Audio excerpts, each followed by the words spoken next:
Hello student, so আজকে আমরা quadratic ফর্মুলার প্রুফটা দেখব। সো অনেকদিন পরে ভিডিও লেকচারটা আনছি। আজকের যে কোয়াড্রেটিক ফর্মুলার প্রুফটা দেখব সেটা হচ্ছে শ্রীধর আচার্যের ফর্মুলাটা। সো কোয়াড্রেটিক ইকুয়েশনটা কি?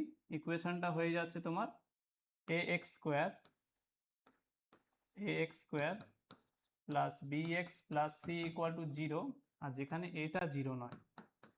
কারণটা হচ্ছে যদি এটা 0 হয়ে যায় তাহলে কিন্তু এটা কোয়াড্রেটিক ইকুয়েশন হবে না, লিনিয়ার ইকুয়েশন হয়ে যাবে। সো কোয়াড্রেটিক ইকুয়েশন যদি হতে হয় তাহলে কোএফিসিয়েন্ট অফ এক্স স্কোয়ার এ সেটাকে নন জিরো হতে হবে। সো এর কোয়াড্রেটিক যে ফর্মুলাটা, যেটা আমরা শ্রীধর আচার্যের সূত্র হিসেবে জানি, সেই কোয়াড্রেটিক ফর্মুলা হচ্ছে X equal to minus B plus minus square root of B square minus 4ac। So এই প্রুফটা আমরা দেখব B square minus 4ac by 2a। আর যেহেতু এটা নন জিরো, সো ডিনোমিনেটারে এ রয়েছে, এটা নিয়ে কোনো অসুবিধা নেই। সো এর প্রুফটা আমরা দেখবো যে এটা কীভাবে এলো। সো এর প্রুফটা দেখো,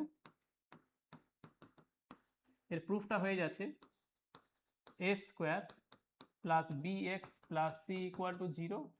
এবারে বোথ সাইডে আমি 4a দিয়ে মাল্টিপ্লাই করছি। সো এটা হয়ে যাবে 4a square X square plus 4ab x plus 4ac equal to 0। এখানে লিখছি since A not equal to 0, এ যদি 0 না হয় তাহলে 4aটাও 0 হবে না। আর 4a দিয়ে আমি ইকুয়েশনে বোথ সাইডে পুরোটা মাল্টিপ্লাই করলাম। এরপরে কি করব, এটাকে পারফেক্ট স্কোয়ার করব।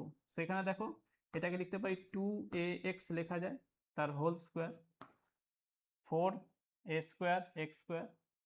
তারপরে এখানে আমি লিখছি 2 ইন্টু 2ax। সো 2a হয়ে গেল b। সো এখানে বিটা কি হয়ে যাবে, এখানে বিটা লিখে দিচ্ছি এইটা। তাহলে দেখো 2 into 2 4, a into B A B X হয়ে গেল। তাহলে এরপর এখানে লিখছি বি স্কোয়ার।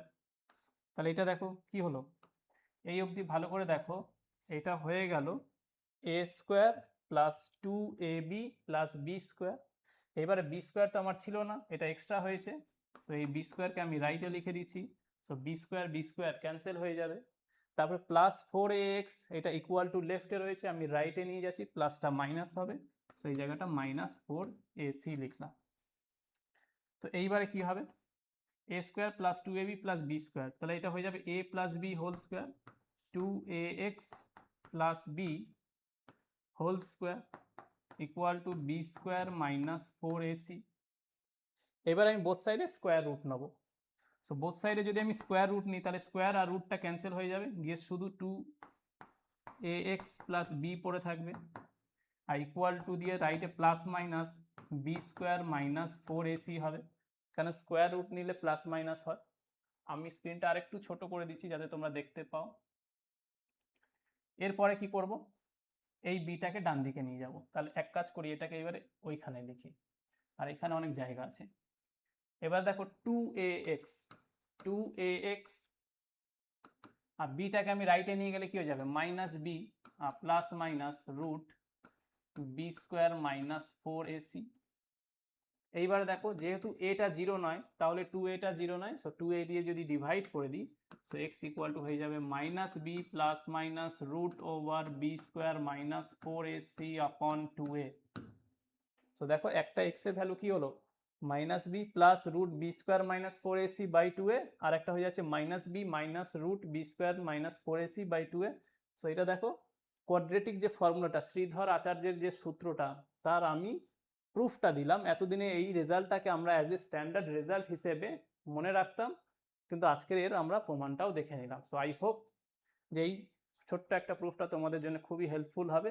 তোমরা বুঝতে পেরেছো। স্টিল যদি কোনো ডাউটস থাকে বা তোমাদের এন্ড থেকে যদি কোনো ডিমান্ডস থাকে তাহলে আমাকে জানাও কমেন্টসে, আমি নেক্সট ভিডিওসে সেইগুলো আনবো। সো আজকের জন্য এখানে এন্ড করলাম। Thank you, Jai Hind.